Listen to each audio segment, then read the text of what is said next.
Silenciemos los micrófonos. Ya podemos admitir. Sí. Son las 4. Menos ¿Qué un pantalla minuto. están viendo? Ok.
Muy buenas tardes.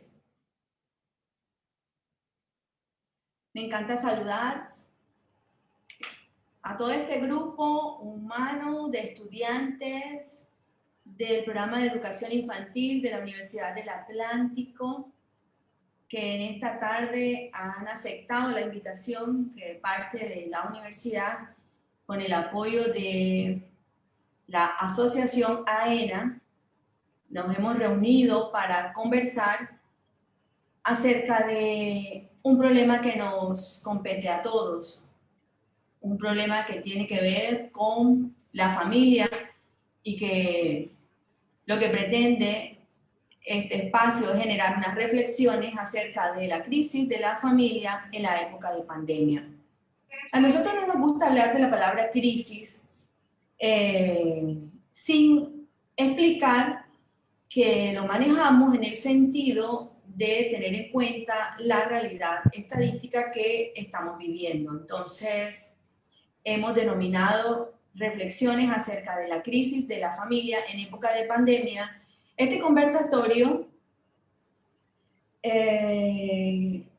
muy oportuno, del que agradecemos a todos los participantes, tenemos 24 hasta ahora ahí conectados. Hoy nos acompaña un grupo de expertas en este área del derecho que tiene que ver con la infancia, con la familia, con las leyes. Son 3 abogadas que están convencidas que el derecho es una herramienta para la educación, para la enseñanza, para los maestros, para las maestras, para ustedes y para todo el mundo. La carrera del derecho se tiene que dejar de ver desde lo lejos y desde lo aburrido, porque es todo lo contrario, es la posibilidad que usted tiene para fundamentar todo lo que pueda hacer por un niño, una niña o un adolescente. Vamos a dar gracias a la profesora Sandra Costa por su apoyo y al coordinador del programa, al profesor Marcos, porque nos han motivado a seguir en esto, Marcos Venegas. Entonces vamos a comenzar nuestro conversatorio y la primera charla la tendremos a cargo de la doctora Steffi Limas de Ávila. La doctora Stephanie Limas de Ávila es la secretaria de la Asociación AENA. Es una abogada, experta, maestría en Derechos Humanos, Democracia y Globalización, con formación en Derechos Humanos, con enfoque de género y Derecho Internacional Humanitario, en investigación aplicada, jurídica y sociojurídica. Tiene experiencia en procesos administrativos y académicos como investigadora en asuntos de derechos humanos, de infancia, adolescencia y de género. Además, Steffi es una egresada orgullosa de la Universidad del Atlántico, de la Facultad de Derecho. Vamos a escuchar a Steffi con su conferencia Familia y Violencia de Género, Conceptualizaciones. Bienvenida, Steffi, gracias por estar con nosotros, es un orgullo tenerte y presentarte a toda esta gente linda que te quiere escuchar. Bienvenida. Muchas gracias, doctora Vilma. Gracias también a la Universidad del Atlántico y a la doctora Sandra Acosta por hacer este espacio posible, donde nos acompañan estudiantes del programa de licenciatura en educación infantil. Es importantísimo que estos espacios se generen, porque como sabemos, la familia está en crisis y lo ha estado desde hace mucho tiempo, y pues esta época de pandemia esa se ha intensificado muchísimo más. Pero antes de empezar a hablar sobre la crisis de la familia, tenemos que recordar cuál es el concepto de la familia, y también es necesario hacer énfasis en algunos conceptos importantes que hemos escuchado últimamente, como es la violencia de género. Entonces, vamos primero con lo que es la familia, y para definir la familia recurrimos a la Corte Constitucional. Voy a hacer énfasis en el hecho de que para hacer esa presentación recurrimos mucho a la Corte Constitucional, porque ha sido ella el tribunal que heredamos de la Constitución Política de 1991, muy enfática en proteger a la familia en las diferentes formas como se han estructurado. Entonces, el concepto que nos trae la Corte Constitucional de la familia y señala que es aquella comunidad de personas emparentadas entre sí por vínculos naturales o jurídicos que funda su existencia en el amor, el respeto y la solidaridad y que se caracteriza por la unidad de vida o de destino que liga íntimamente a todos sus integrantes. Entre los fines de la familia se encuentran principalmente la vida en común, la ayuda mutua, la apropiación, el sostenimiento, la educación de los hijos o de las personas que son dependientes. Es por ello que constituyéndose la familia como el núcleo básico de la sociedad, el Estado, a través de la Constitución política, ha establecido el deber de proteger a la familia en su integridad, en su unidad. Pero esta responsabilidad no corresponde solamente al Estado, sino que también corresponde a la sociedad, de la que todos hacemos parte desde nuestros puestos de trabajo, desde el ejercicio de nuestra ciudadanía. Entonces, hay que señalar que el concepto de familia se ha venido cambiando, evolucionando, especialmente durante los últimos 50 años, más que en cualquier otra época de la historia, porque gracias a procesos sociales, culturales, económicos, digamos, la forma como se ha venido estructurando la familia ya no es la misma a la que concebíamos de antaño, como la familia conformada por la madre, el padre y los hijos, a través de un matrimonio, a través de una unión marital de hecho, o unión libre como la conocemos. Entonces, ese concepto de familia ha cambiado y es importante que lo tengamos en cuenta porque así como cambia la realidad social, en este caso cambia la realidad de la familia, la estructuración de la familia, cambia también, debe cambiar también el derecho y por lo tanto los jueces, las instituciones públicas y privadas deben reconocer a todos sus integrantes en la igualdad de condiciones como establece la Constitución Política del 91. Sin embargo, a pesar de que estos cambios se han producido, no quiere decir que la familia o que esas formas nuevas de familia cambien su finalidad o los atributos que han sido identificados por muchísimo tiempo, como por ejemplo es la solidaridad, el respeto mutuo, el apoyo entre los integrantes de la familia, la crianza de los hijos o el cuidado de las personas dependientes, los lazos afectivos o de amor que llevaron a ese vínculo o a esa unión.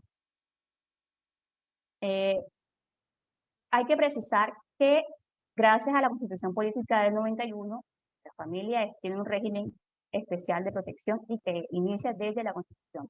El artículo 42 de la Constitución Política del 91 señala que la familia es el núcleo fundamental de la sociedad y se constituye por vínculos naturales o jurídicos por decisión libre de un hombre o una mujer de contraer matrimonio o por voluntad responsable de conformarla.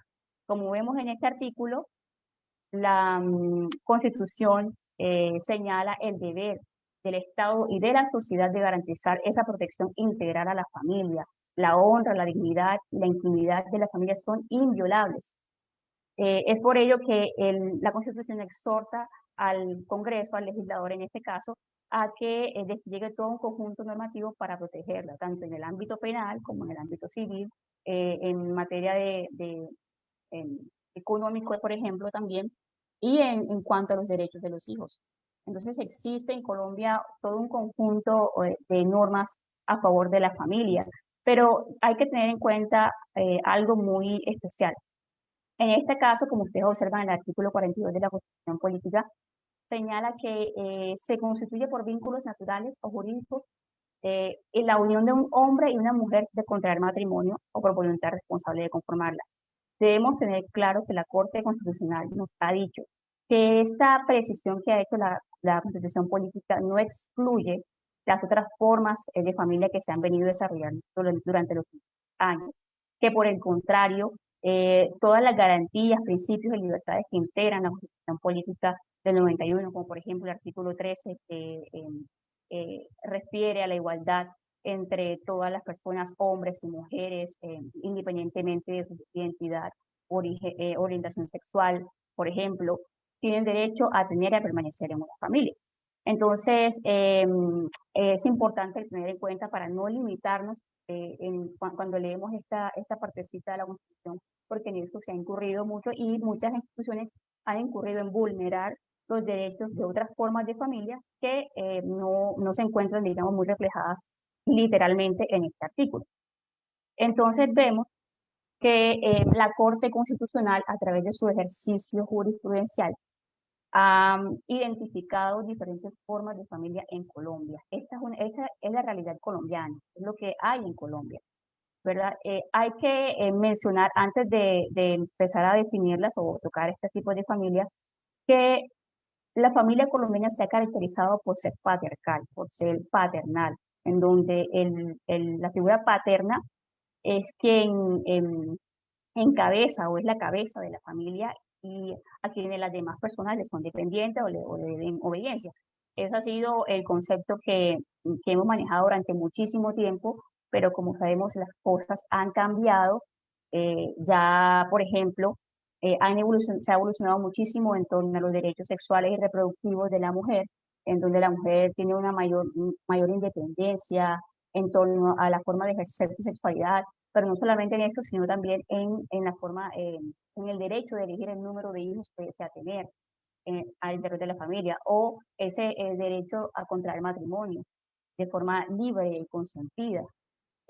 También, por ejemplo, aspectos sociales como el desempleo, las migraciones, el trabajo informal, ha llevado a que todos los integrantes de la familia vayan y hagan parte de esa fuerza laboral, tengan que trabajar y por lo tanto, digamos que esa estructura que antes existía en donde el hombre o el padre de familia se encargaba de la economía del hogar, ya ha ido desapareciendo. Entonces vemos que existen estas tipologías de familias señaladas, la Corte Constitucional las ha identificado en su jurisprudencia. Tenemos las que son más comunes, por ejemplo, que están la familia derivada del matrimonio o de la unión marital de hecho, que se produce por cuando un hombre o una mujer deciden casarse o vivir, unirse libremente y comprometerse, que es la forma más común de familia, ya sea a través del matrimonio o de la unión marital de hecho o unión libre que conocemos. Las familias adoptivas, que se derivan de un proceso de adopción en donde a través de un procedimiento de familia un juez otorga la adopción de un niño, niña o adolescente a una pareja. Esas son, digamos, las que en materia legal, reglamentaria, están como definidas de forma literal en la Constitución y en las leyes. Sin embargo, como mencionamos, la Corte Constitucional no ha desconocido la realidad de las familias colombianas. Entonces, a partir de ese análisis que realiza la Corte Constitucional, señala que existen otras formas de familias que son las que vemos aquí abajo, las de crianza, las monoparentales y las ensambladas o aportadas. Las familias de crianza son aquellas en donde no existe un vínculo biológico o jurídico entre el hijo o el niño, niña o adolescente con el padre o la madre o la pareja que se hace cargo de ellos.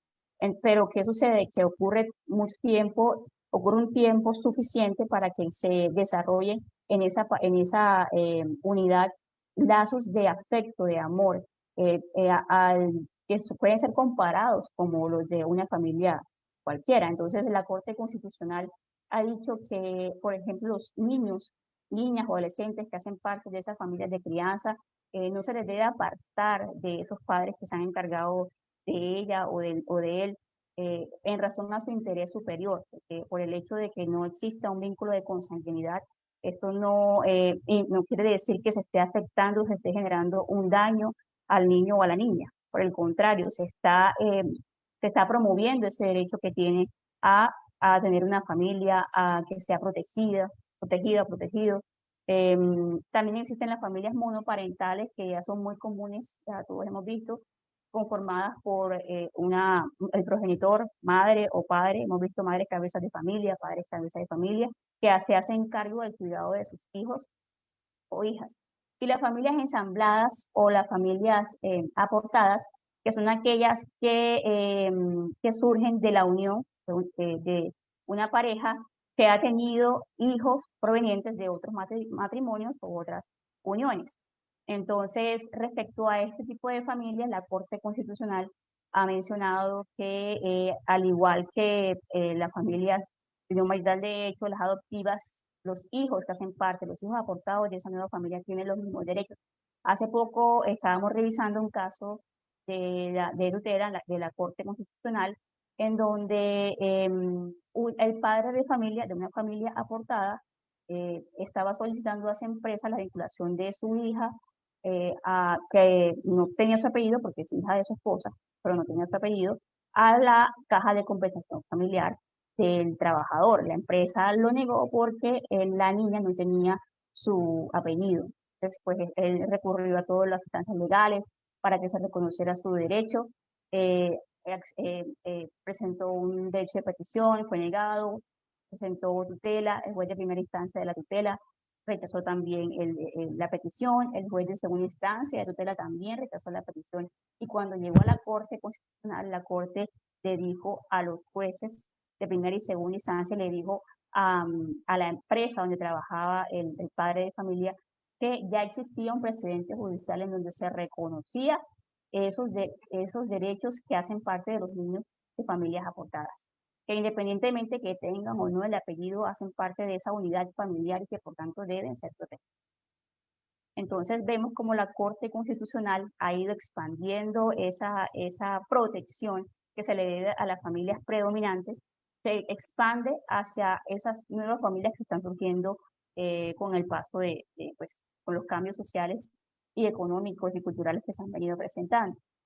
Entonces, tenemos conocimiento de la importancia de la familia para la sociedad, para el desarrollo de la familia, además de ser esa unidad básica de educación, de formación en valores, del incentivo del afecto, es también es también una unidad de producción. La familia cumple un papel, además de formación, también productivo, y es indispensable para el desarrollo de todas las sociedades, para la construcción de sociedades pacíficas, democráticas, sostenibles.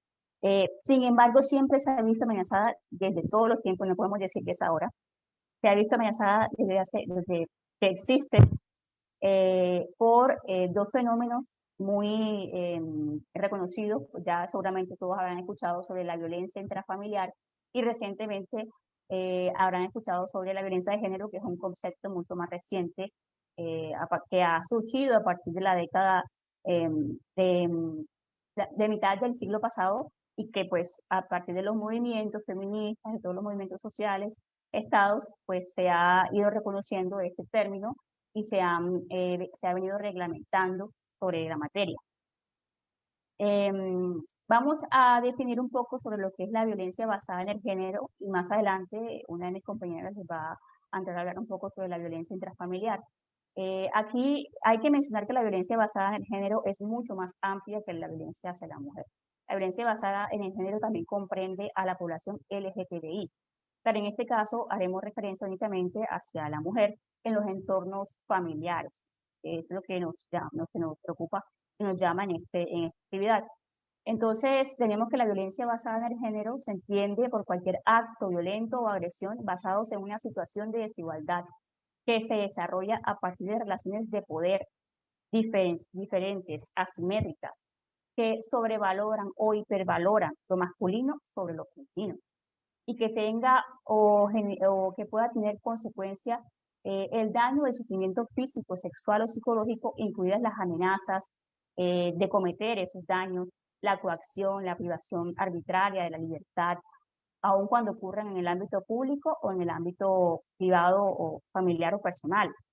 Esta violencia basada en el género es un asunto de derechos humanos, sí lo es, porque históricamente las mujeres, digamos, se han visto un poco desfavorecidas en torno a las relaciones de poder que existen entre lo masculino y lo femenino, donde sobrevalora todo lo que es relacionado con lo masculino, y esto ha generado todo un conjunto de preconcepciones, de patrones culturales, de predisposiciones sobre lo que es la mujer, lo que debe ser la mujer, cómo debe comportarse, cuál es su papel, cuál es su rol al interior de la familia. Por supuesto, todas estas preconcepciones se transmiten de generación en generación hasta donde estamos en este momento, y seguramente van a seguir transmitiéndose en lo sucesivo. Es por ello que estos espacios son tan importantes, para que hagamos conciencia, los hombres que estén aquí escuchándonos, las mujeres que también están, porque también hay mujeres que promueven este tipo de preconcepciones, que cambiemos ese ideario de nuestro papel en la familia y de nuestro papel en la sociedad. Entonces, la violencia basada en género es un asunto de derechos humanos porque cuando se violenta a la mujer por su condición de ser mujer, se están limitando, restringiendo sus derechos humanos fundamentales, reconocidos por normas internacionales y reconocidos por la Constitución Política del 91. Pero también es un problema de salud pública y es un problema para el desarrollo. Diferentes estudios han demostrado que en aquellos países en donde existe alto índice de violencia contra la mujer o desigualdades de género, son países que tienen dificultades para lograr el desarrollo, para obtener un poco más de progreso económico o social. Entonces, es por ello que los estados en los últimos años, a partir de la firma de las convenciones, que ahorita vamos a mirar de forma rápida, han adoptado políticas transversales con un enfoque de género para que tratar de disminuir esa brecha en desigualdad y disminuir los índices de violencia, porque además de ser un asunto de derechos humanos, es también un asunto de desarrollo. Entonces vemos lo importante que es eliminar estas prácticas. Entonces, tenemos un régimen jurídico que parte de la Constitución Política del 91, que establece en el artículo 13 de la Constitución, que todos somos iguales ante la ley, ante la Constitución, ante las instituciones. Y eso es indistinto o indiferente de si somos hombres o mujeres, de nuestra raza, de nuestro origen, de nuestra nacionalidad, de nuestra orientación sexual. Todos somos iguales ante la ley. Igualmente, el artículo 43 y 53 de la Constitución proclaman la igualdad entre hombres y mujeres y proscriben la discriminación hacia la mujer. Además de la Constitución, pues Colombia ha adoptado la Convención sobre la eliminación de las formas de la discriminación contra la mujer de 1981, que fue emitida por la Asamblea General de las Naciones Unidas, ratificada por Colombia. La Convención Interamericana, que ya es más a nivel regional del sistema interamericano, de Belém do Pará, firmada en Brasil, también fue ratificada por Colombia.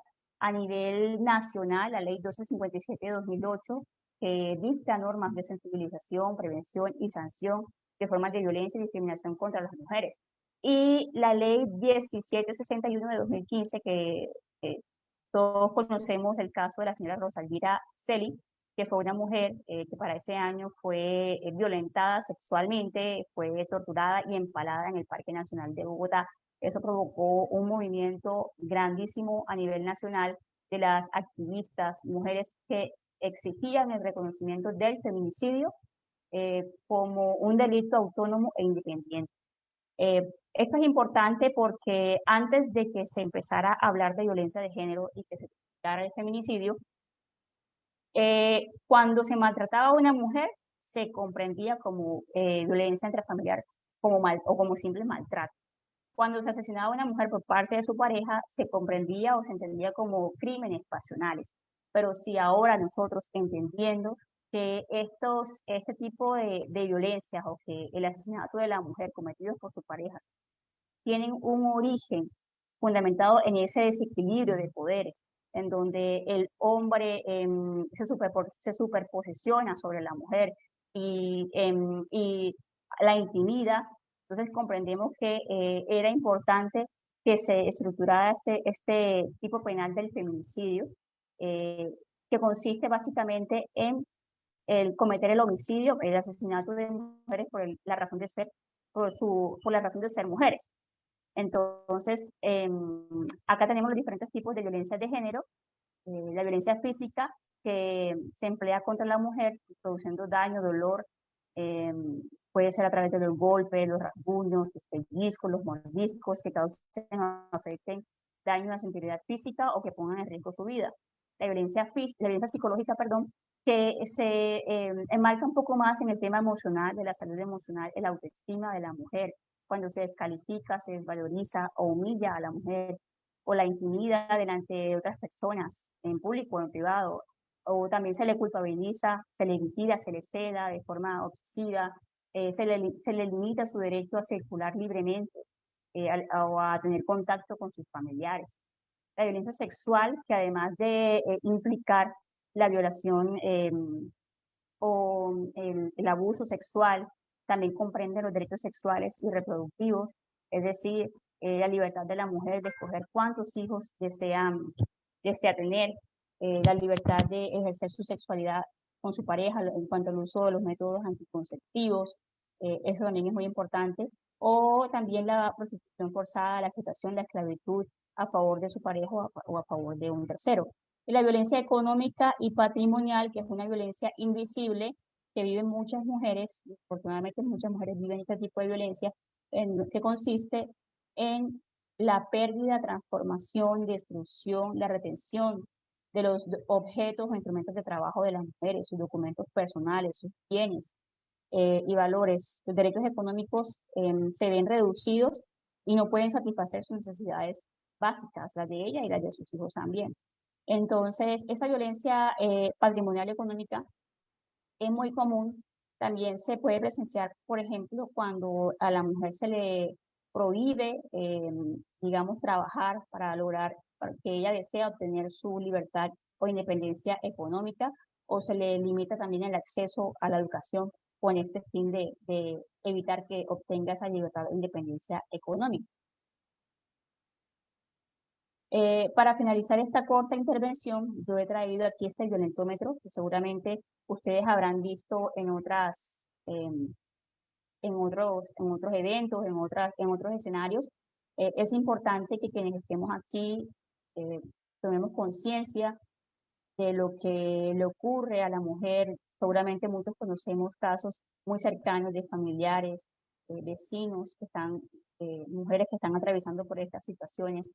Es importante que también las apoyemos y que no las dejemos solas, porque en muchos de los casos, como veremos más adelante con una de mis compañeras, existe la intimidación o el miedo de denunciar porque no se sienten acompañadas. Pero entonces miremos este violentómetro. Tenemos por aquí que nos indica nuestra forma de reaccionar o nos alerta dependiendo de alguna circunstancia. Entonces nos dicen que debemos estar alerta porque la violencia va a aumentar cuando te hace bromas hirientes o piropos ofensivos, te amenaza, te humilla o te ridiculiza, te intimida, te cela, te miente, destruye tus objetos personales o controla tus amistades o tus relaciones familiares. Debemos reaccionar cuando te trata con desprecio, te ofende verbalmente, te insulta, te empuja, jalonea, pellizca, araña, golpea, supuestamente jugando, o acaricia agresivamente. Debemos buscar ayuda porque ya se pone en riesgo la vida, la integridad física, cuando ya existen los golpes o las agresiones físicas, o cuando se obliga a tener relaciones sexuales con la pareja, cuando existe la amenaza de muerte a través de diferentes objetos, armas, cuchillos, hachas, o cuando se aísla de los seres queridos. Entonces, pues ya con esto pues finalizo la intervención. Espero que a partir de aquí podamos generar como esa semillita de conciencia y que aportemos realmente a ese cambio que tanto queremos en nuestra Colombia. Muchísimas gracias, doctora. Gracias a ti, doctora Stephanie Limas. Gracias por esas reflexiones, por esa presentación y por esa manera cálida de transmitirnos tanta preocupación que debe acompañarnos y que será la única manera de comenzar a prevenir y trabajar el tema de la violencia intrafamiliar, la violencia de género contra la mujer. Muchísimas gracias. Bueno, en esta oportunidad, continuando con nuestro programa de esta tarde, le corresponde el turno a la doctora Tatiana Polo Arcón. La doctora Tatiana Polo Arcón es miembro de la asociación AENA, es abogada, especialista en Derecho Empresarial y magíster en Derecho del Comercio y la Contratación. Fue la directora del Consultorio Jurídico de la Universidad Libre Seccional Barranquilla en el 2016 y la secretaria académica de la Facultad de Derecho del 2017. Es docente de pregrado y posgrado en las áreas de sociales y solución alternativa de conflictos. Doctora Tatiana, bienvenida. Los micrófonos son suyos. Nos encanta tenerla aquí y tiene la palabra. Buenas tardes, doctora Vilma. De verdad que agradezco este espacio y a la doctora Sandra Costa, a la Universidad del Atlántico, a los estudiantes de la Facultad de Educación que hoy nos acompañan. De verdad que se agradece este espacio que más que académico es un espacio de sensibilización sobre una realidad que se ha acrecentado, que se ha acrecentado de manera negativa en estos momentos de pandemia. Voy a iniciar, la verdad, con lo que es, mi compañera habló sobre la violencia de género. Yo simplemente voy a mostrar algunas diapositivas acerca de lo que es la violencia intrafamiliar, para luego sí abordar el tema acerca de cuál es la realidad de las familias, qué están viviendo ellos ahora en estos momentos de confinamiento obligatorio. Entonces, la violencia intrafamiliar es todo acto de violencia física, verbal o psicológica que se comete por uno o más miembros de la familia contra uno o más miembros de dicha unidad familiar. Como vemos, esta definición pues, nos muestra que la violencia intrafamiliar puede ser de tipo físico, verbal o psicológico, pero también debemos agregar pues, lo que establece la ley que ya lo mencionaba la doctora Stephanie, la 1257, la cual pues agrega también la violencia sexual y la violencia económica. La violencia física, tal y como está aquí en la diapositiva, es todo acto en el que se usa la fuerza contra una o varias personas que le ocasiona cualquier tipo de daño en su integridad física. Se manifiesta a través de ¿qué? A través de golpes, a través de patadas, bofetadas, empujones o cuando se usan objetos o armas que causan lesión en el cuerpo de la víctima. Esto hace referencia pues a lo que es la violencia física. Pasamos entonces a la siguiente, que es la violencia verbal, que es todo acto que causa un daño emocional o psicológico y se manifiesta a través de gritos, a través de ofensa, de menosprecio, de amenaza, de intimidación, de humillación, de manipulación, de burla y agravio. Cuando leamos lo que hace referencia a la violencia psicológica, vamos a notar que tiene una similitud al momento de definirla, porque la violencia psicológica o emocional es aquella cuyo objeto principal es lastimar, es herir las emociones de una persona por medio de humillaciones, amenazas e insultos, pero esta situación causa una perturbación en el seno familiar y deriva en un decaimiento de la autoestima tanto en la víctima de este tipo de maltrato como en quienes suele presenciar. La diferencia de pronto es que en la anterior alzamos nuestro tono de voz. Aquí en esta violencia y en la violencia psicológica no solo causamos daño a esa persona, sino a todo su entorno familiar. Y pasamos entonces a la violencia sexual, que se refiere al hecho de tener cualquier tipo de contacto sexual de manera obligada con otra persona. Y esta se clasifica en tres, que es el incesto, el abuso sexual y la violación. El incesto es cuando se conciben relaciones sexuales entre familias o parientes, es decir, personas con lazos sanguíneos. El abuso sexual es cuando un sujeto exige a otro que compense su necesidad sexual, ya sea con la exposición de sus genitales o tocando su cuerpo en contra de su voluntad. Y la violación se refiere al acto sexual obligado, es decir, cuando una persona se resiste a ser penetrada, ya sea por un órgano sexual masculino, por los dedos o algún objeto que pueda introducir en la vagina o el ano o la cavidad bucal. Lo que vemos que la violencia sexual que nos muestra esta definición es que no simplemente es la violencia sexual se da a través de la penetración, sino a través de otros actos que bien los muestran acá, como es, por ejemplo, la penetración de dedos o de otros objetos, ¿sí? O cuando hablamos del incesto o cuando hablamos del abuso sexual. Y luego encontramos la violencia que dice qué otros actos se consideran violencia intrafamiliar. Pues aquí en esta, la que hace referencia a esta diapositiva es la violencia económica. ¿sí? Y ya bien lo habíamos dicho anteriormente, que la ley 1257 del 2008, pues establece estos 4 tipos de violencia, que son la violencia física, la violencia sexual, la violencia emocional, la violencia psicológica y esta violencia que es la violencia económica.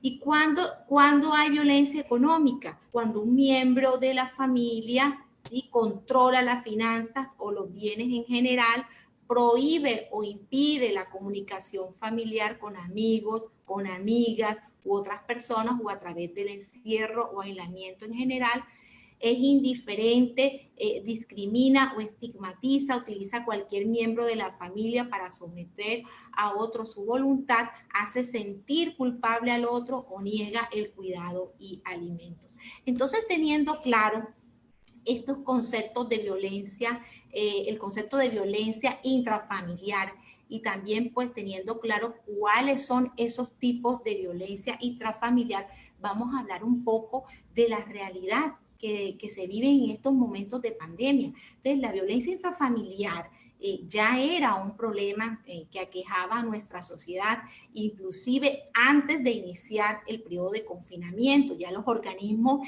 internacionales como la ONU manifestaban su preocupación. ¿Por qué? Por el posible incremento de los índices de violencia doméstica a causa de la convivencia durante el aislamiento. Entonces, este panorama presenta la imagen de una realidad vivida por muchas familias dentro de la cuarentena, dado el alto flujo de casos de violencia intrafamiliar reportados. Entonces, la violencia parece que haberse trasladado al seno de los hogares, donde la pandemia pues, nos ha obligado a todos a convivir y a encerrarnos por tiempo indefinido. Y las principales víctimas, ¿quiénes son? Las principales víctimas son las mujeres, los menores de edad, o sea, niños, niñas y adolescentes, los adultos mayores y las personas en situación de discapacidad. Entonces, el incremento de las violencias contra las mujeres y los niños antes de la cuarentena tenía mayor incidencia los fines de semana.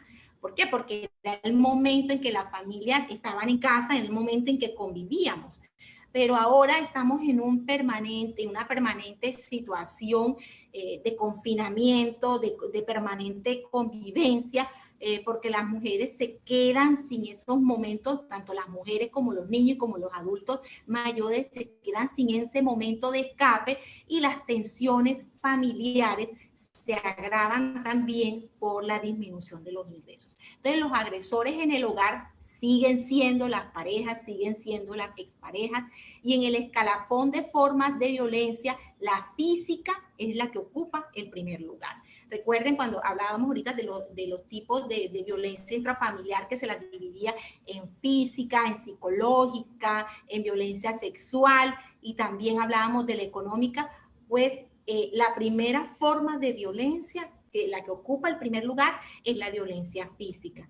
Segundo, pues viene la violencia psicológica. En tercer lugar está la violencia sexual, y luego pasamos a la violencia económica. Entonces, el confinamiento obligatorio que ha generado, y ahora sí voy a hablar un poquito de las estadísticas, ha generado un incremento de la violencia intrafamiliar en un 175%, de acuerdo con el informe dado por el Observatorio Colombiano de las Mujeres, teniendo en cuenta las llamadas hechas a la línea 155, que es una línea habilitada por el gobierno nacional para brindar compañía y atención a las mujeres de nuestro país. Entonces, de marzo a junio se reportaron 4.186 denuncias en las líneas de atención a la violencia intrafamiliar. El director de Medicina Legal explicó que las mujeres representan el 86.8% de las víctimas de violencia de pareja. El 64.59% es violencia intrafamiliar. Y dijo que estos hechos pues suelen suceder en espacios donde las familias y parejas viven su cotidianidad. Entonces, siguen siendo las mujeres las que registran el mayor número de casos de violencia intrafamiliar, con el 72.5% de las denuncias. Entonces, ¿qué quiere decir esto? ¿Por qué las mujeres? ¿sí? Y nosotros vemos que también hay violencia contra niños, niñas y adolescentes, quizás por el momento histórico y por el momento coyuntural que estamos viviendo en nuestra sociedad actual, donde pues no toleramos la violencia contra la mujer, no la toleramos, pero todavía naturalizamos, todavía seguimos tolerando la violencia contra los niños, niñas y adolescentes, porque todavía seguimos pensando que para poder educar mejor a nuestros hijos debemos maltratarlos. Entonces, por eso quizás esta estadística nos muestra que el 72, que las mujeres son las que registran el mayor caso de violencia intrafamiliar con un 72.5%.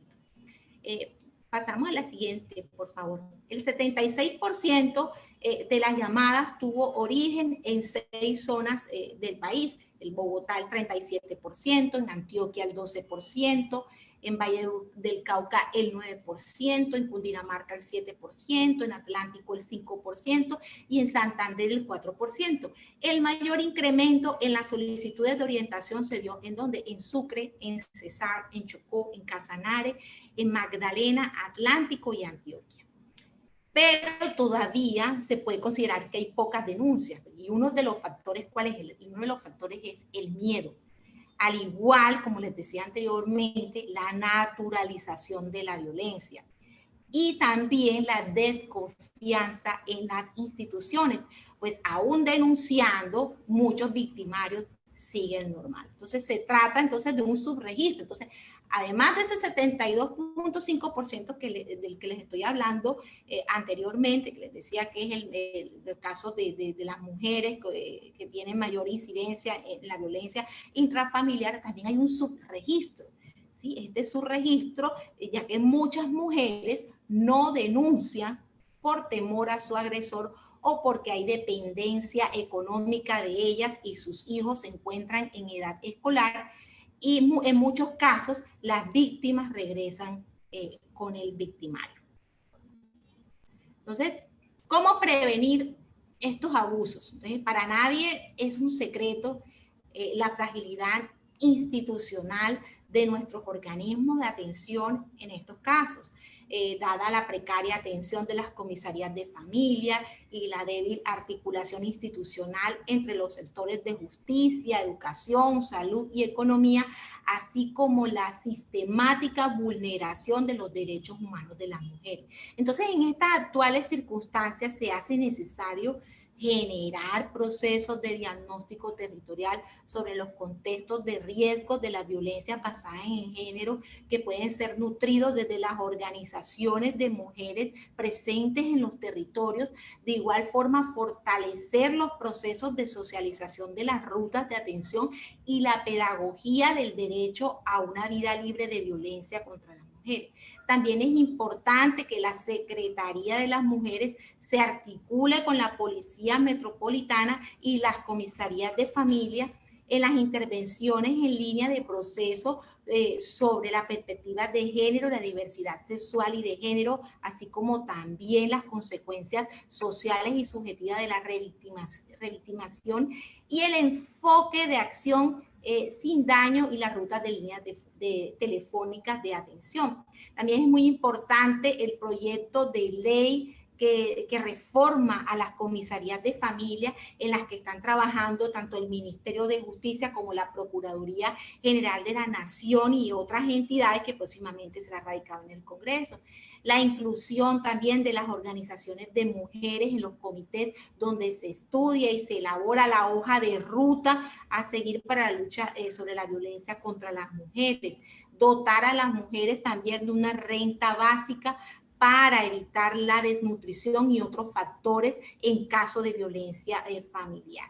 Entonces, desde el punto de vista jurídico, lo primero que se debe hacer es proteger a quien está sufriendo la violencia intrafamiliar, que según los reportes son las mujeres, los niños, niñas y adolescentes, los adultos mayores y las personas en situación de discapacidad. Pues ya que a la luz de la legislación y del ordenamiento jurídico colombiano actual se consideran sujetos de especial protección constitucional. Entonces, Además, también se encuentra la Ley de Infancia y Adolescencia, que es la 1098 del 2006, la Ley 1257 del 2008, que ya nos amplía ese panorama de violencia intrafamiliar y no nos habla simplemente de la violencia física, sino que también nos habla de la violencia psicológica, nos habla de la violencia sexual y de la violencia económica. Y que en estos momentos de contingencia, ¿sí?, la que más se ha acrecentado, la que más se ha evidenciado es el aumento de la violencia psicológica. Entonces, cuando hablamos de violencia contra la mujer, no solo podemos pensar en las víctimas, sino en las familias que sufren daños irreparables, por lo que es imprescindible priorizar el fortalecimiento del sistema de justicia desde el legislativo. Y cabe resaltar que hoy en el aislamiento social obligatorio, y siempre lo más importante es la corresponsabilidad. Eso significa que las familias deben ser un apoyo para las víctimas de violencia, haciendo las respectivas denuncias, pero también es un asunto que nos compete a tratar a nosotros como sociedad. Entonces, ¿cuáles son los motivos que desatan la violencia intrafamiliar? El confinamiento aviva la tensión, aviva el estrés generado por preocupaciones relacionadas con la seguridad, la salud y el dinero. Asimismo, refuerza el aislamiento de las mujeres, los niños, niñas y adolescentes que tienen compañeros violentos, ¿sí?, separándolas de las personas, separándolas de los recursos que mejor pueden ayudarlas. Entonces, es la situación perfecta para ejercer un comportamiento controlador y violento en el hogar. El aumento de casos de violencia durante el aislamiento del COVID-19 se genera por diversas razones, y una de ellas es que los hombres pueden percibir como pérdida de poder el hecho de no tener el control de la situación o no tener certeza sobre el futuro laboral, lo que conlleva a tambalear su posición de sostén del hogar. Esto puede generar una carga de tensiones y a través de un mal manejo de las emociones que puede terminar como en la pérdida del control, causando violencia psicológica, causando violencia física, causando violencia sexual y causando también la violencia económica. Entonces, ¿qué pasa? Los niños, niñas y adolescentes, las mujeres, los adultos mayores no cuentan con mecanismos de salida como escuelas. ¿Por qué? Porque deben estar las 24 horas con familiares cercanos. Entonces, esto desencadena lo que se denomina la domestofobia. Entonces, es un término que significa el terror al ámbito doméstico. Asimismo, las mujeres que deben cumplir con trabajo desde sus hogares triplican sus jornadas con el trabajo doméstico, el cuidado de los niños, las personas mayores, familiares, enfermos, pues por roles que han sido impuestos históricamente por la sociedad. Sí, las tareas del hogar han sido acuñadas a ella. Entonces, estas mismas asignaciones históricas, de una u otra forma, interfieren en parte en la dificultad para salir de esos círculos de violencia. Y por último, ya he hablado acerca de lo que es la violencia contra la mujer, pero también quería hablar un poco acerca de esa violencia contra los niños, niñas y adolescentes, porque las cifras de maltrato infantil en Colombia son preocupantes. Según Medicina Legal, el año pasado, 8.466 menores fueron víctimas de violencia no letal, como el maltrato intrafamiliar. Durante la cuarentena del Instituto Colombiano de Bienestar Familiar ha atendido 1.250 niños, niñas y adolescentes para restablecer sus derechos tras ser vulnerados. Entonces, el maltrato contra la niñez, especialmente el abuso sexual, está dado sobre todo ¿por quién? Por los familiares. Entonces, ¿qué nos muestra esto? Que el hogar es un sitio de riesgo para los niños, niñas y adolescentes. La violencia sucede en la casa, de parte del padre, de parte de la madre, de parte de los abuelos, de los tíos, de las personas que están al cuidado de los niños. Por eso nosotros como adultos debemos proteger a nuestros menores, no dejar solo esa carga al Estado. Entonces, muchas veces la situación de maltrato se ve mitigada cuando el niño tenía ocupaciones diferentes, es decir, cuando iba al colegio, cuando iba al jardín, cuando tenía algún tipo de actividad recreativa, iba a jugar fútbol, ¿sí? Iba a sus clases de música. Entonces, esto le permitía estar menos expuesto a la persona maltratante y ayudaba a que otras personas se dieran cuenta y podían identificar el riesgo y denunciar. En este momento, en la cuarentena, está todo el tiempo bajo el cuidado de personas que tienden a ser normalmente sus violentadores. Entonces, tradicionalmente estas cifras de maltrato no se han disminuido.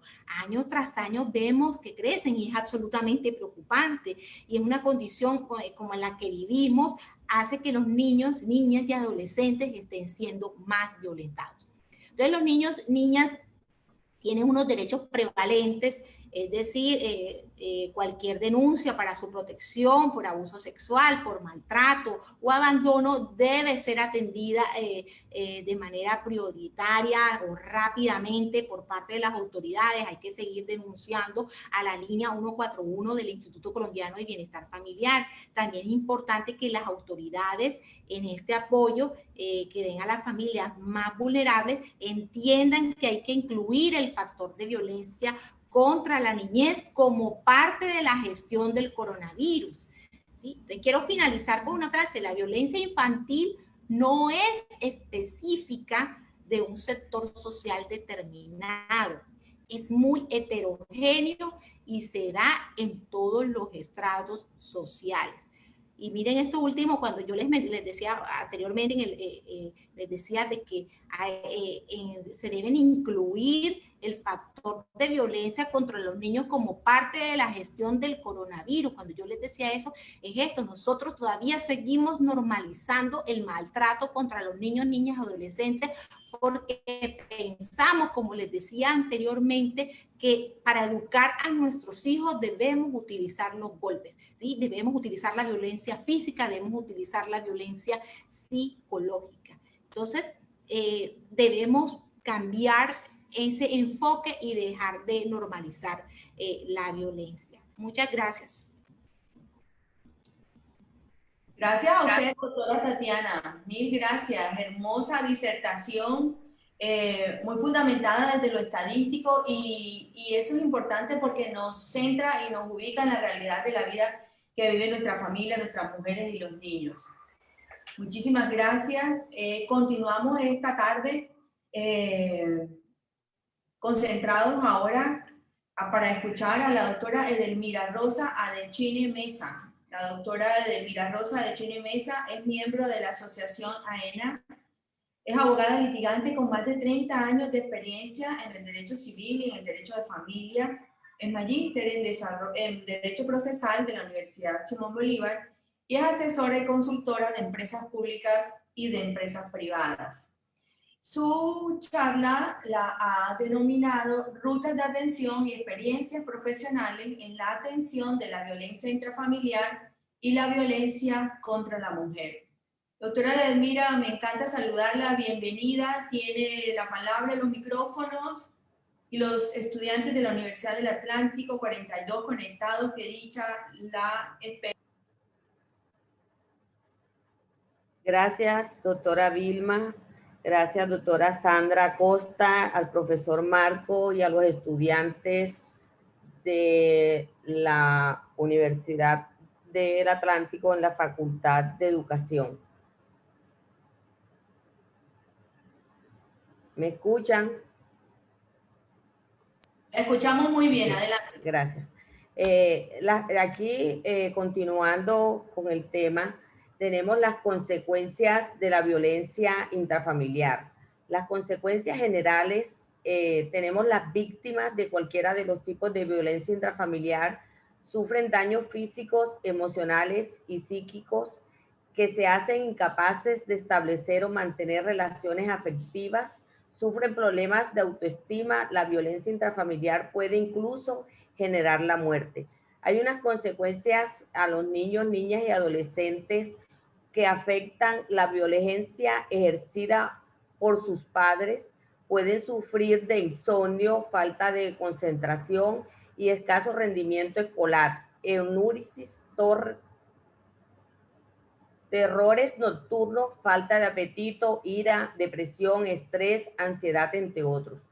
El menor que presencia la pelea entre sus progenitores reacciona con violencia y sufrimiento movido por la angustia de ser parte del modo de actuar violento de sus padres. Muchas veces aprenden a reprimir sus emociones o necesidades y a estar siempre alertas ante cualquier hecho que pudiera suscitarse en el hogar. Aquí en esto tenemos las rutas que se deben tener en atención cuando se es víctima de violencia.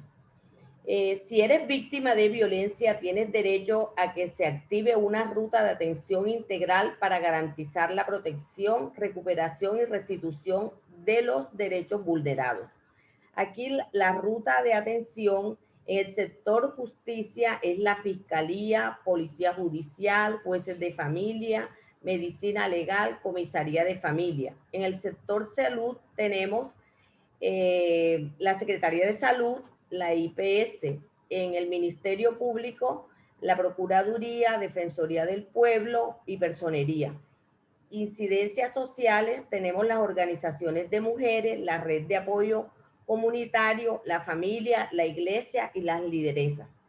Si se es víctima en tu ambiente familiar, debes asistir a la comisaría de familia. Allí te otorgan una medida de protección orientada a proteger tu vida, tu integridad física y mental. Estas medidas incluyen que el agresor no puede ingresar a cualquier lugar en que te encuentres, que sea desalojado del hogar en común y prohibirle portar armas así haga parte de su trabajo, entre otros. Asimismo, la comisaría puede establecer cualquier medida que considere necesaria para salvaguardar tu integridad. La comisaría debe hacer seguimiento a las medidas de protección para verificar el cumplimiento y efectividad de las mismas y remite el caso a la Fiscalía General de la Nación para que esta entidad investigue el delito y otros que pudieran configurarse en el marco de la agresión. Aquí hay unas consecuencias muy puntuales del maltrato a la mujer. La mujer que es maltratada por su pareja se llena de muchos temores. Eso lo mencionaba la doctora Steffi, donde se habla de los temores de la mujer. Por lo general se abstiene de hacer denuncias y se va volviendo permisiva a todos los maltratos, tanto físicos, psicológicos, económicos, poniendo en riesgo su integridad personal y hasta su vida. ¿Cuándo y por qué se hace necesario hacer una regulación de visitas cuando se presentan estas circunstancias? En los casos en que se presentan discusiones o malos tratos a la pareja, en presencia de los hijos, no solamente es contra la mujer que se hace la violencia, el maltrato también es contra el niño, la niña o el adolescente. Si no se realizan las regulaciones de visitas a tiempo, el maltratante aprovecha cada visita para ir, venir cuando quiere, hacer vigilancia y seguimiento a la expareja, lo que puede traer graves consecuencias y a veces muchas fatales, consecuencias fatales en esta circunstancia. Aquí yo quiero contarles una situación de una pareja que la hemos tenido en lo práctico, una casuística de una pareja de esposos que tuvieron un noviazgo de 10 años. Ellos empezaron estudiando y siendo estudiantes, comenzaron su noviazgo, se fueron al extranjero, hicieron su especialización y siendo novios habían maltratos, maltrato físico, maltratos psicológicos, maltratos económicos y Sin embargo, regresan a Colombia, se casan acá en Colombia y después de casado deciden tener un niño. Dola Luna, pues sale en embarazo, en el embarazo es maltratada también porque estos maltratos no cesan, porque el maltratante, si no se somete a tratamientos, es muy difícil que cambie su actitud. Si de novio es violento, va a seguir siéndolo después de casado. Aquí en esta situación que se presentó, Dola Luna se vio precisada a buscar una ayuda jurídica por las circunstancias que se estaban presentando en su relación con el esposo. Había muchas situaciones de celos infundados que aparentemente se originaban en esa situación, y aquí continúan los maltratos, porque no es que comienzan, sino que los maltratos continúan vienen desde el noviazgo. En esta situación, Dola Luna se ve precisada ahora precisamente en la pandemia, con ocasión de la pandemia, de irse del apartamento donde estaba. Con esa excusa de la pandemia se fue a casa de su madre porque ya se estaba volviendo irresistible la relación con el esposo. Cuando ella se va a casa de su madre, comienzan unas visitas que aquí llamaríamos al señor Huracán. Él va en la mañana, va en la tarde, va en la noche, va a cualquier hora para hacer el seguimiento, no a la visita de la niña, sino para hacerle vigilancia a la madre. La sigue, en un día llega, la va siguiendo, la encuentra con un compañero de trabajo, con Jacob, y la golpea. Aquí comienzan los golpes, comienza ya más drásticamente cuando ya están estos golpes en una situación bastante difícil. Busca ayuda legal, se le hace la asesoría y lógicamente se le dice que vaya a la comisaría de familia, que presente la denuncia ante la fiscalía. Cuando va a la comisaría de familia, se comienza a hacer todo el trámite en la comisaría de familia.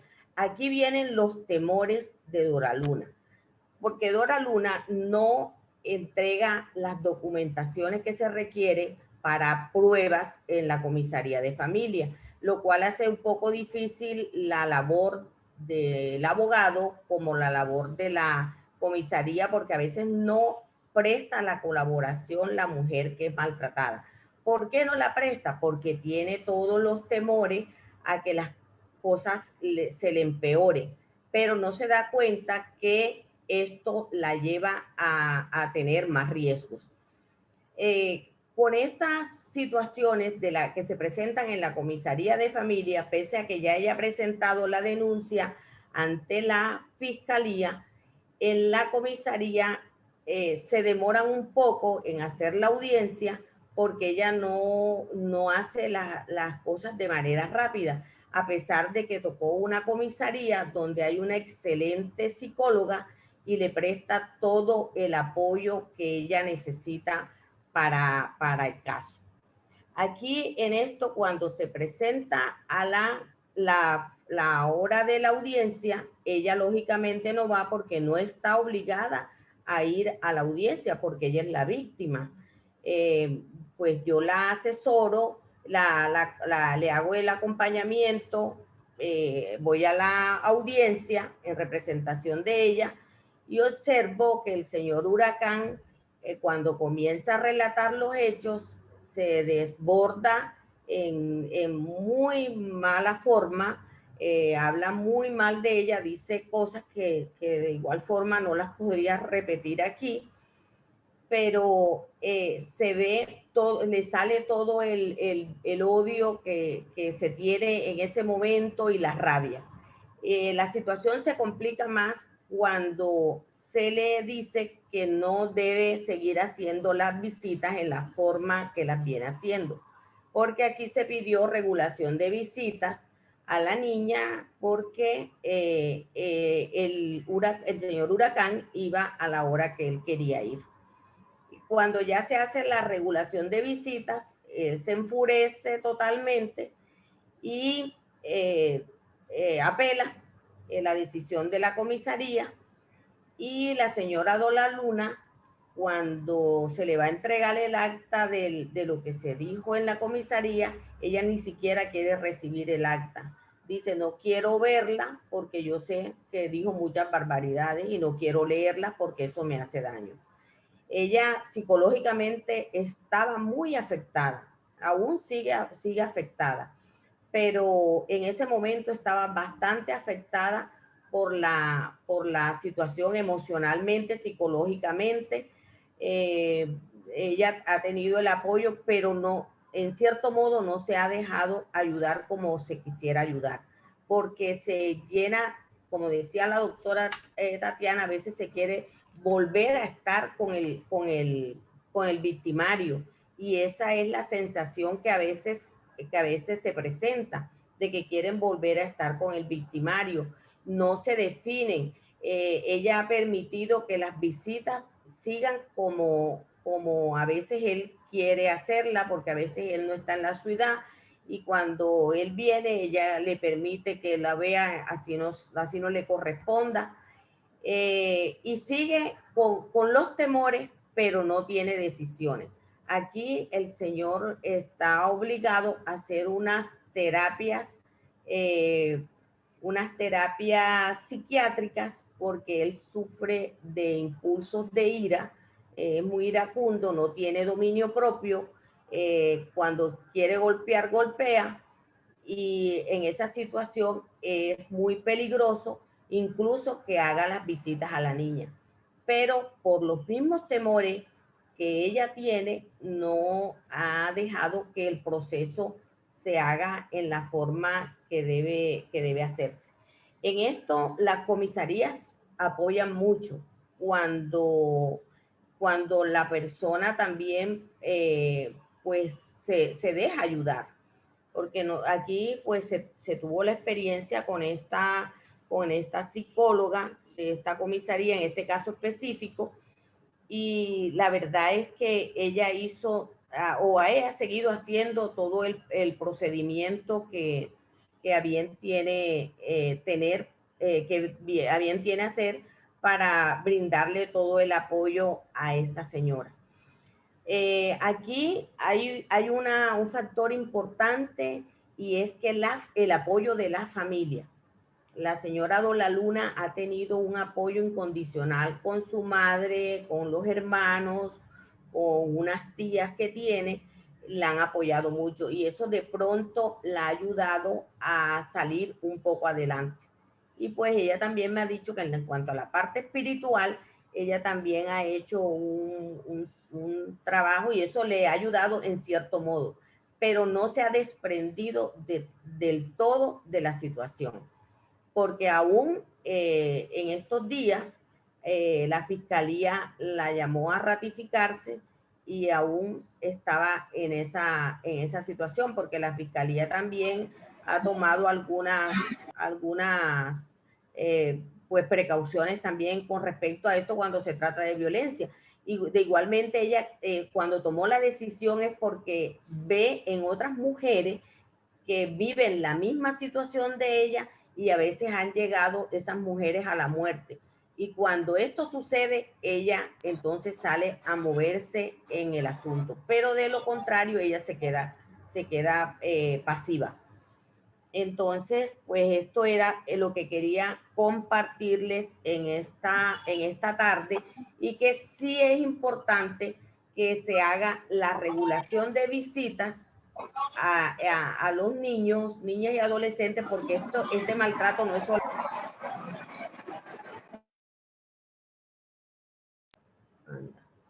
Se me fue.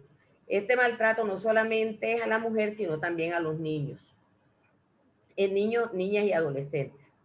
Entonces, eso era lo que les quería compartir en esta tarde respecto a las experiencias que a veces se tienen.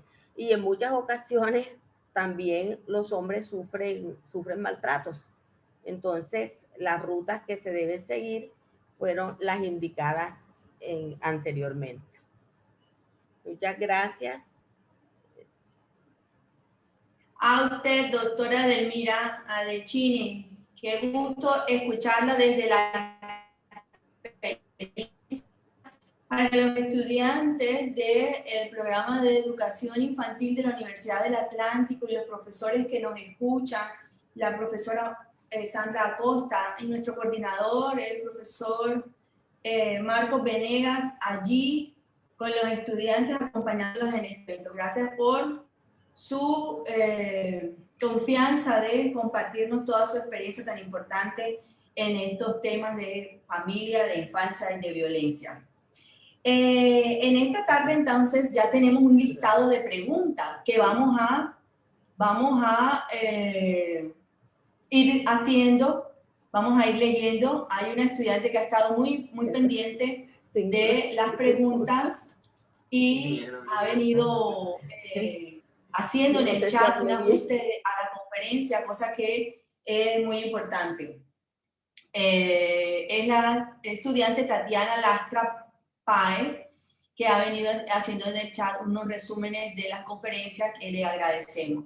La primera pregunta la recibimos de Sharon Poveda, y ella dice, si a un niño se le están vulnerando los derechos y nadie, por ejemplo, de la familia le cree o apoya, ¿a quién se puede acercar que sea una autoridad competente para que lo ayude? Aparte de quizás su docente, pero si este fuese el caso de que él tampoco le presta atención, ¿a quién podría acudir?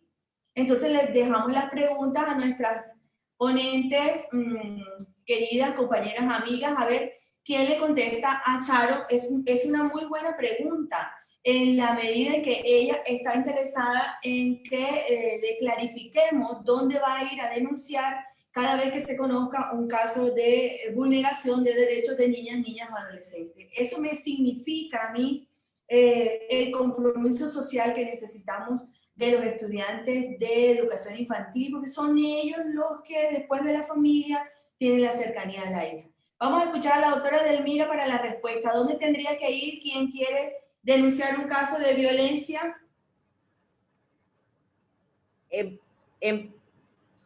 En principio, tendría que ir a la comisaría de familia.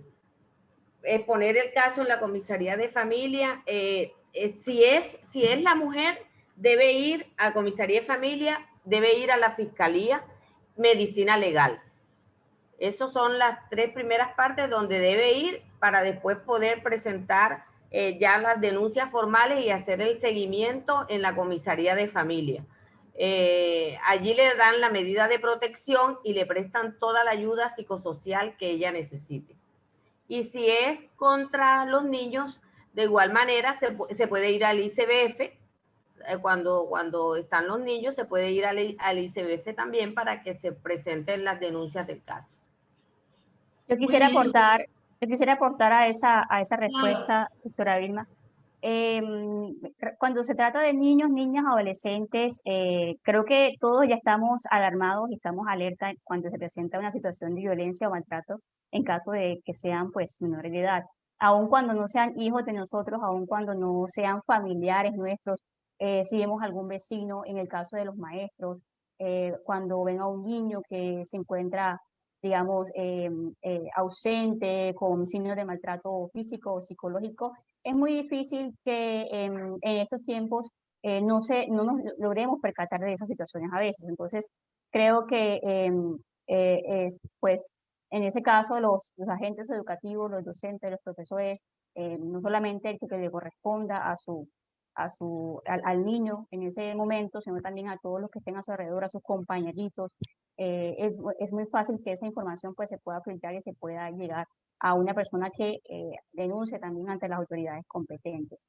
Igualmente es importante que desde la escuela los docentes, los maestros ayuden también en lo que se conoce como el empoderamiento de los niños en sus derechos. Es importante que los niños sepan, conozcan cuáles son sus derechos, porque si los conocen, saben, pueden aprender a identificar una situación que vulnera esos derechos. Entonces, como agentes educativos, como maestros, es importante enseñarles a ellos cuáles son esos derechos y qué situaciones o qué actuaciones cometidas por otros pueden vulnerarlos. Entonces, ese era como mi aporte a esta pregunta. Muy bien, doctora Stephanie, está muy bien clarificados los puntos donde podemos ir a denunciar. Hay una pregunta que tiene que ver con eso que acaban de aclarar, ¿no? De Roger Daza, dice, los niños han sido los más vulnerables ante el maltrato físico, sexual y psicológico en los hogares, porque en estos momentos no tienen dónde acudir y de pronto las estadísticas nos están mostrando es que a pesar de todo han acudido y lo muestra el incremento de los casos, pero necesitamos mayor cubrimiento de la autoridad en el sentido de mayor investigación pudiera ser. Entonces, que cada denuncia reciba de la persona que ha denunciado, de la familia misma y de la sociedad misma, una respuesta oportuna sería ahí el complemento de esa pregunta. Vamos a agradecerle a Antoinette, dice que la pregunta, ¿de qué manera los docentes podemos afrontar los patrones de crianza que algunas familias han fundamentado bajo el maltrato sin quitar esa imagen de respeto del padre o la madre? Muy buena pregunta. Nuestras invitadas expertas, ¿quién quiere contestar la pregunta de Antoinette? Antoinette, gracias por tu pregunta. Antoinette, es necesario crear espacios, generar espacios de sensibilización, ¿sí? Y nosotros aprender a conocer a nuestros hijos, saber que para poder nosotros educarlos no es necesario utilizar los golpes, sino que para enseñarlos, para poder educarlos, podemos utilizar otros mecanismos, ¿sí? Que en ese sentido no genere ese maltrato físico y emocional que genera a veces los golpes en los niños y niñas y adolescentes. Entonces, más que todo es acompañar, es aconsejar, es educar, es sensibilizar a los padres. Y claro, sí, la figura paterna, la figura materna es importante, es necesaria esa autoridad, pero esa autoridad no se puede demostrar a través de los golpes, porque los niños y niñas y adolescentes posiblemente no nos digan nada o no nos contesten nada, o no nos digan su punto de vista porque sienten miedo, ¿sí? Y no por respeto. Muy bien, doctora Tatiana, muchísimas gracias. Hay una pregunta también en Facebook que ya vamos a comentar. Hay una chica, Laura Riaño, dice, como docente, si se me presenta un caso de violencia en uno de mis estudiantes, ¿qué debo hacer?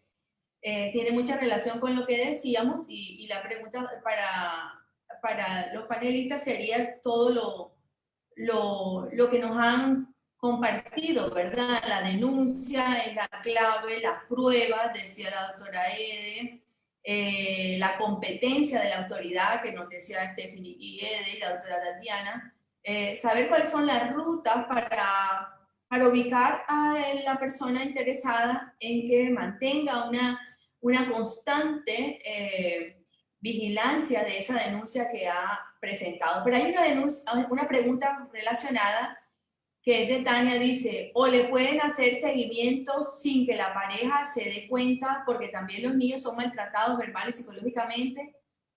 Es una chica de educación de licenciatura infantil.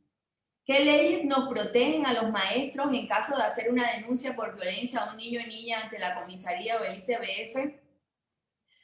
Esta pregunta me gusta de Luis Miguel porque se siente el compromiso del maestro y la clave está, Luis Miguel, en que las comisarías y las defensorías de familia no necesitan la identificación del denunciante precisamente por lo que estás queriendo preguntarnos y es por el miedo del que hablaba la doctora Tatiana y la doctora Ede y Steffi, es que da miedo denunciar a los maltratantes porque hay maltratantes peligrosos que dan miedo, y entonces la ley lo ha entendido así. Y hay una pregunta relacionada que dice que ¿quién más puede denunciar? Creo que es esta de Sandra. Dice, buenas tardes y gracias por su valioso aporte. Me gustaría saber actualmente en tiempos de pandemia de qué manera se puede trabajar a nivel prevención desde la perspectiva del docente, teniendo en cuenta que con la virtualidad la realidad se puede percibir de manera diferente.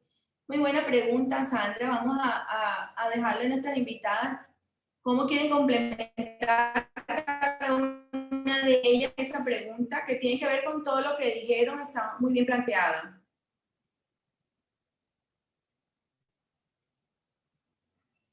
Doctora Vilma, aquí creo que si el profesor se da cuenta de que a través de la virtualidad hay algunas situaciones que se le están presentando al niño, pienso que puede hacer la denuncia de igual manera como si estuviera presencial. Y allí se organizaría la parte de visita social, porque independiente de la pandemia, estas entidades están prestando su labor, porque ellos han prestado su labor independiente de que hemos estado en esta pandemia precisamente por las situaciones que se presentan en la familia. Entonces creo que aquí se podría hacer la denuncia de la misma forma y llamar la atención a la comisaría para que la comisaría haga lo pertinente respecto a eso, y si es un niño que está notando el profesor que está siendo maltratado, que tiene, en alguna de sus derechos está siendo vulnerado, lo puede hacer porque el niño estaría aún en mayor riesgo en el confinamiento en que estamos. Muy bien, muchas gracias, doctora Edelmira. Quisiera hacer un aporte Sí, también a lo que dice la claro que doctora sí, claro que sí. Edelmira. También es cierto que a pesar de que estamos en época de que hemos estado en época de confinamiento, y se han suscitado todos los problemas que hemos mencionado, que mencionó muy concretamente nuestra compañera Tatiana, es cierto que no se han roto todas las relaciones o los vínculos entre la sociedad, o sea, entre la familia, entre los educadores. A pesar de todo, gracias a las tecnologías hemos podido tener ese contacto que hemos seguido usando, y hemos podido seguir comunicándonos con los padres, con las madres de familia. De hecho, les compartimos que desde la asociación nosotras hemos venido desarrollando, y con eso también creo que doy respuesta a una pregunta que está en Facebook. Hemos venido desarrollando una serie de actividades, capacitaciones, acompañamientos a diferentes madres y padres de familia de diferentes hogares infantiles de la ciudad. Ellos, a pesar de que están confinados en sus casas, de que estaban confinadas en sus casas, y de que las mujeres, por ejemplo, se tenían que hacer cargo de todas las labores del hogar, y además de eso, ayudar a sus hijos a las tareas, sacaban el espacio para aprender, para saber cómo atender, por ejemplo, la salud emocional de sus hijos a raíz del confinamiento, o cómo mediar los problemas al interior del hogar. Entonces, creo que a pesar de que estemos en ese confinamiento, de que hayamos atravesado por ello, eso no ha significado una completa ruptura de las conexiones, de las relaciones, de las conversaciones entre la familia, entre los docentes, entre los trabajadores. Entonces, ese es como un ejemplo para que veamos que sí se puede seguir haciendo a pesar de las circunstancias. Muy bien, doctora, muy bien. Estoy totalmente de acuerdo. Dice Claudia Pérez desde Facebook, dice, ¿cómo se puede fortalecer la relación familia-escuela en estos tiempos de confinamiento, entendiendo el rol importante que juega el educador en la vida del niño y en la prevención de muchos de estos abusos? ¿Qué dice nuestra doctora Tatiana?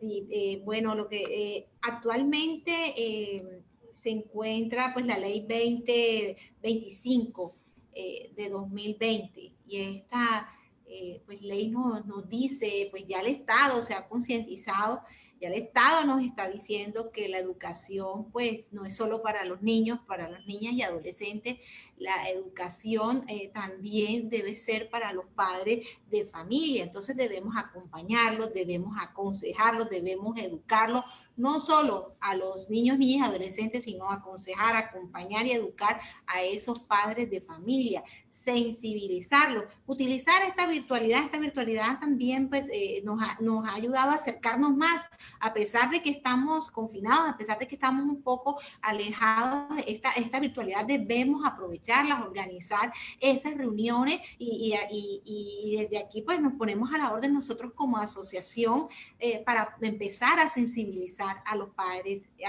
de familia, y no solo a los padres, porque como nos decía nuestra compañera Stephanie en su disertación, ya la familia no solo está conformada por el padre y la madre, sino si son los abuelos, si son los tíos, todo ese ámbito familiar que desea acompañarnos. Muy bien, doctora Tatiana, muchísimas gracias por su respuesta. Ahí nos dice Tania de manera creativa, nos dice, es que los maltratadores se les hace más fácil en tiempo de pandemia maltratar a sus víctimas, ya que ellas usan lo que es mascarilla y tapabocas. Ella opina eso y estamos de acuerdo de alguna manera. Dice Antoinette, creo que el mensaje a partir de ahora es ser multiplicadores de este tema, sensibilizar a toda la comunidad educativa y a nuestra sociedad lo importante que es actuar antes de que el tiempo cobre vida. Muy buena reflexión, Antoinette, te la agradecemos.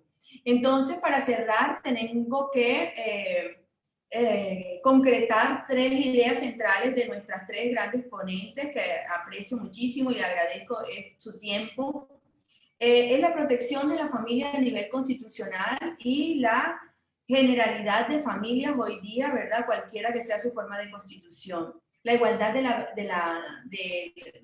parejas, del hombre y de las mujeres, la igualdad de género y disminuir los temas de violencia intrafamiliar. Por otro lado, no perder de vista las estadísticas, porque desde la academia debemos estar conectados desde la estadística para saber dónde estamos trabajando y cuál es el sector que más apoyo y qué clase de apoyo necesita. Y desde la experiencia es tener claro dónde vamos a ir a denunciar, qué puntos necesitamos cubrir, qué tan importante es el apoyo de la familia, como lo decían las ponentes, y cerrar invitándolo a, como dice Antoinette, a ser multiplicadores de esto, no sin antes transmitirles una frase de hoy de un maestro argentino, Roberto Curi, que dice que construir la vida en paz de un país requiere diálogos de adultos, de infancia y de adolescencia, y que la construcción de la vida de esos niños no es con ellos, como se está haciendo, sino por ellos. Entonces, el cuento de que vamos a trabajar por los niños ya no es suficiente. Tenemos que trabajar con los niños y con los adolescentes para poder hacer valer sus derechos como seres sujetos de protección especial de la Constitución colombiana. Quiero, por favor, pedirle al profesor Marcos Venegas, nuestro coordinador del programa de educación infantil que está entre el público, para que cierre este encuentro hermoso, porque ha sido un compartir humano desde la experiencia y desde la especificidad de cada tema, que pretendió, como nos dijeron nuestras invitadas, sensibilizar en un tema que nos afecta y que va a seguir siendo el tema de conversación en este país, pero como dice Antoinette, seremos entonces como educadores sociales con un rol transformador que nos permita llegar a la familia. El profesor Marco tendrá posibilidad de micrófono y de cámara. Vamos a ver. O la profesora Sandra, para cerrar. Tenemos 37 estudiantes, estuvimos 40 y algo. Ya les voy a dar la palabra, permítanme un momento. Darle las gracias a los estudiantes. Son grandes estudiantes y muy sensibles con estas problemáticas y se están formando para jalonar a las familias. Así que si hay alguna ponente que quiere decir algo, ahí está nuestra profesora Sandra Acosta. Te escuchamos, Sandra. Bueno, ante todo quiero agradecer de verdad que este espacio, Vilma, que pues ya se ha venido volviendo casi que institucional, muy interesante. para todas las estudiantes, para todas las personas que estamos participando y que estamos pues comprometidos pues con todo el tema de la infancia, ¿verdad? Agradecer realmente a las excelentes conferencistas que estuvieron hoy acompañándonos también y bueno, tratando de resolver las inquietudes y a la fundación también que está apoyando, ¿verdad? La Fundación AENA.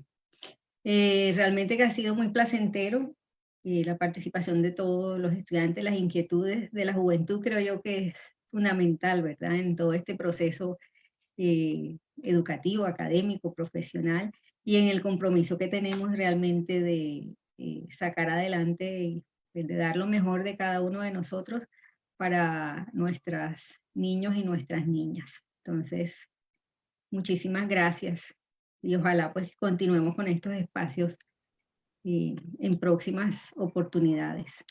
Claro que sí, Sandra, claro que sí, vamos a seguir con tu apoyo y con esos estudiantes y estudiantes sensibles e interesados y con esos personajes de la Asociación AENA que tanto quiero y con la que venimos trabajando y vamos a seguirlo haciendo. Me acabo de comunicar con el profesor Marcos, tiene un problema de conexión y un abrazo de él para todos nosotros, para sus estudiantes y nosotros, nuestros docentes, y para la Asociación AENA, motivación más y más para seguir adelante. Doctora Delmira de Chile, doctora Tatiana Polo, doctora Steffi Lima, gracias por su participación, gracias a Angie Ochoa por todo el apoyo técnico, a Irina Nieble, que hacen parte de nuestra Asociación AENA, y a Liga Riaño, un abrazo. Los queremos y estamos juntos en este trabajo y sabemos que es con actitud y con decisión y con conocimiento que podemos salir adelante. Un abrazo de Marco, que me está diciendo aquí que aún no puede. Un abrazo de todos. Nos vemos. Que estén muy bien y muy buena noche. Gracias. Gracias. Gracias a ustedes. Los Hasta invitamos a luego. seguirnos en las redes sociales, en Facebook, para que pues también puedan observar las actividades que estamos desarrollando y se puedan unir a esas actividades. Muchas gracias a todos por el espacio, de verdad, y que se sigan multiplicando, como menciona la profesora Sandra, para pues que seamos una mejor sociedad, que es lo que realmente queremos. Buenas noches a todos. Buenas noches. Buenas noches.